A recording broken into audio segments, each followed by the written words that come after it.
Hello everyone and welcome back to the channel, Say What's Real TV. Here to review Kingdom Business, Season 2, Episode 4, Caught Up. So we open up the episode with Darlene talking to Calvin and Danita, making sure that they get it together for this interview they're going to be doing with Sky Johnson, which is being played by Michelle Williams. So being as controlling as Darlene can be, she told them that she wrote all of their lines for them and she needed them to stick to the script. So she's basically giving them the rundown of how juicy this interview getting ready to be, of how the family is set up. Taj and CJ are going to be involved and basically trying to show that Calvin has mental issues and she's this loving, forgiving wife that's going to stick beside him.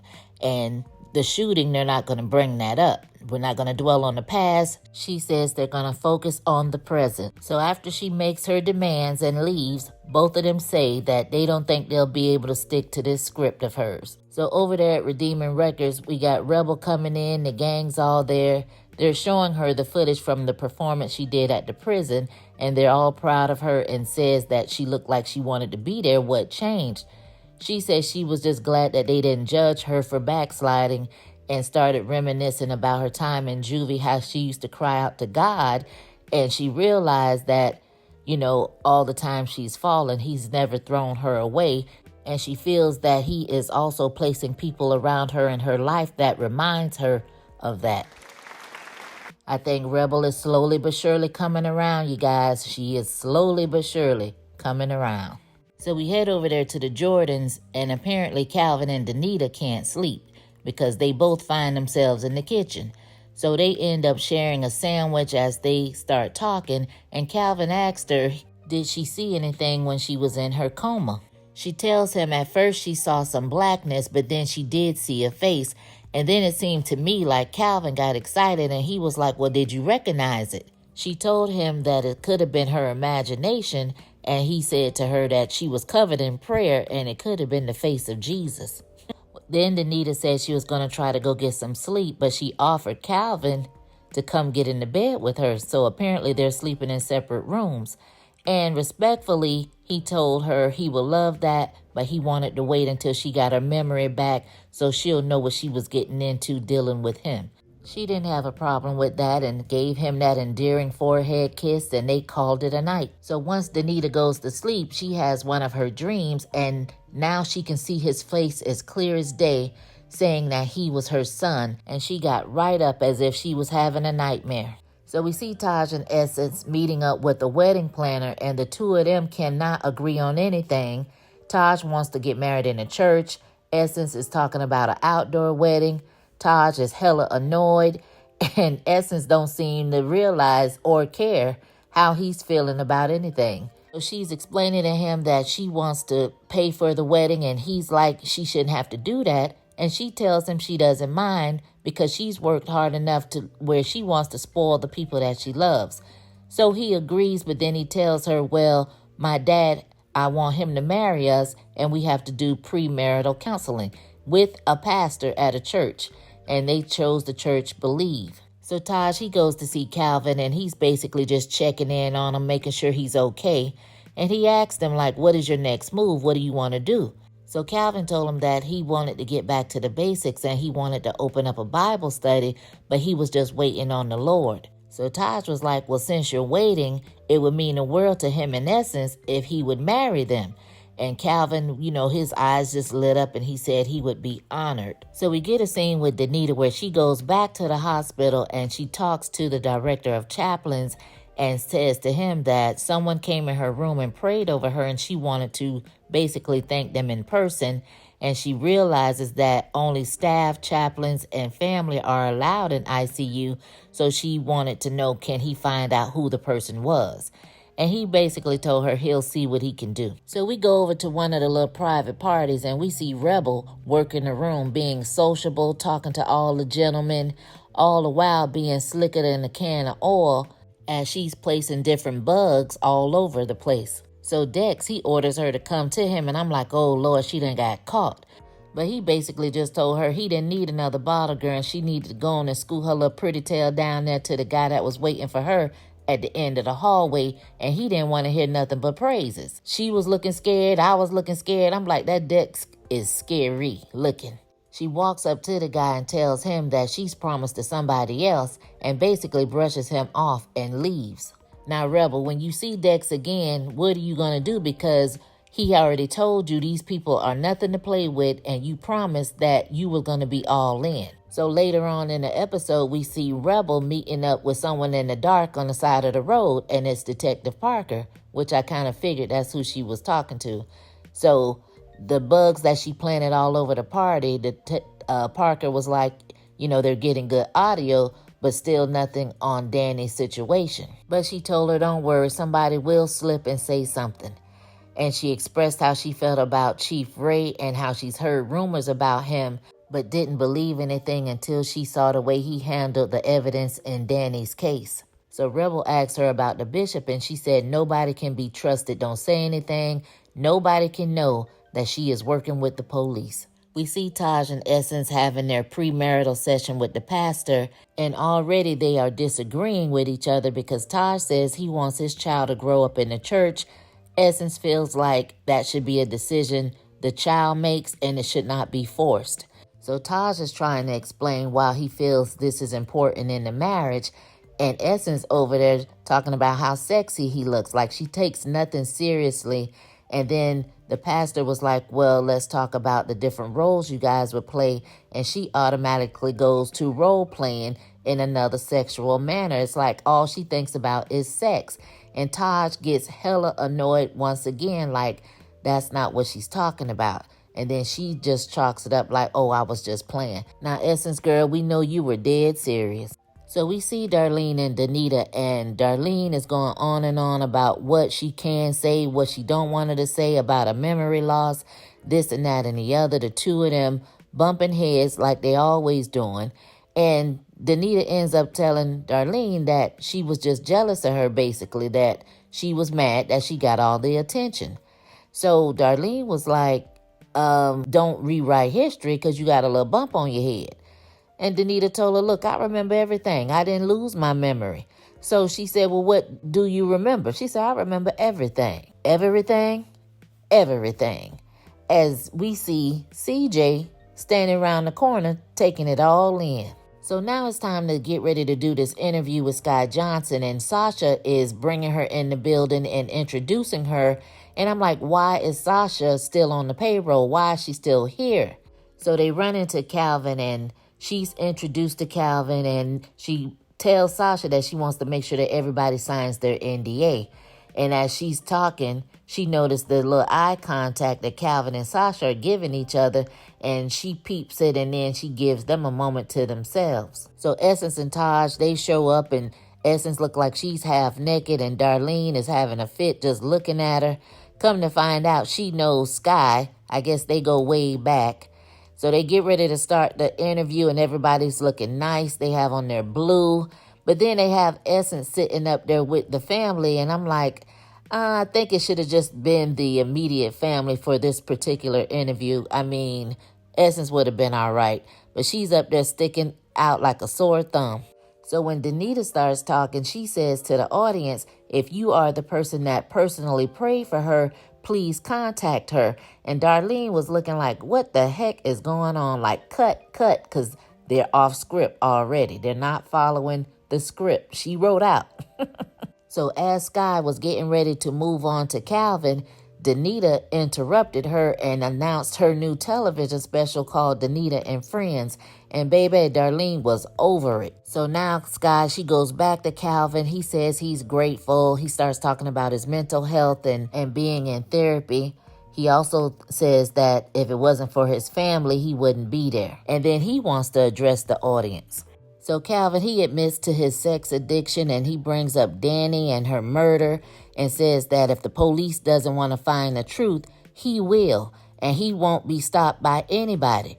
And the whole time he's talking, baby, Danita gave him this evil look, like if looks could kill, he would be laying next to Danny. Sky, she talks to CJ and deems her as a hero, and CJ says she's no hero. And then she low-key throws shade at her mama and says she's sure that those black holes in her memory will be fully restored. She attempts to try to talk to Taj, and Essence basically just took over and almost spilled the beans. And Darlene was back there having heart palpitations, pacing back and forth. She just didn't know what to do.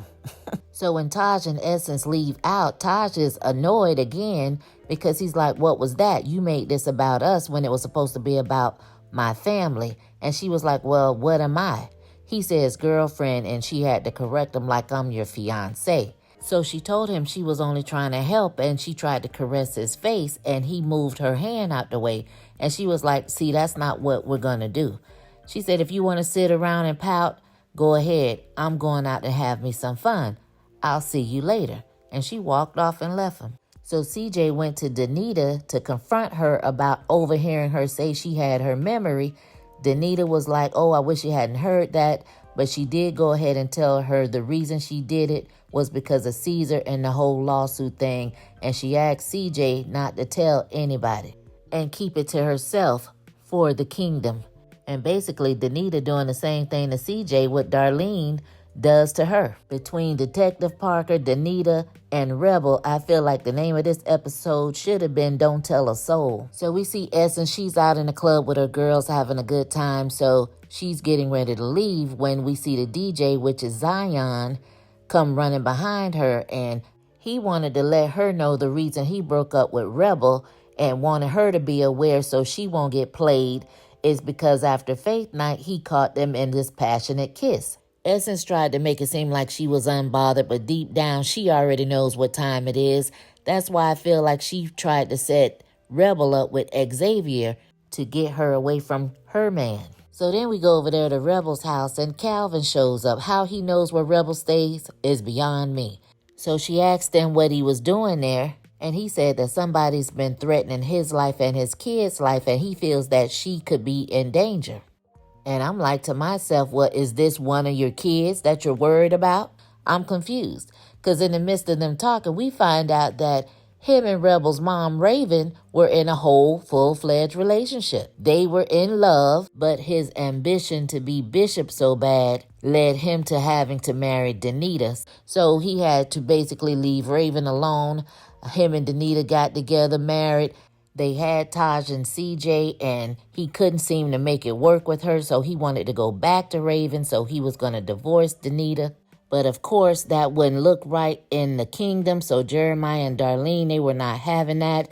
And coincidentally, Raven passes away. That's a lot going on. That's a lot going on. So first of all, are you Rebel's daddy? That's number one. Because when she was getting ready to ask, did her mom ever talk about whatever, he cut her off. So I don't know if she was going to say, talk about my dad. Because, Raven, where is your dad? You haven't said not one mumbling word about your daddy. Like, who is it? And then who unalived Raven? Was it Danita or was it Darlene and Jeremiah? So Bishop, he gets ready to leave and he tells her to take care of herself. And she tells him, don't tell Taj where you saw me at. And again, don't tell a soul should have been the title. So we see Darlene talking to Sky, and she's basically threatening her to edit the interview the way she wants it to be edited, because she says that Sky owes her her career because she introduced her to Oprah and got her her first network job. And I guess Sky was like, okay, because she basically sent her on her way and told her they don't validate, use your credit card.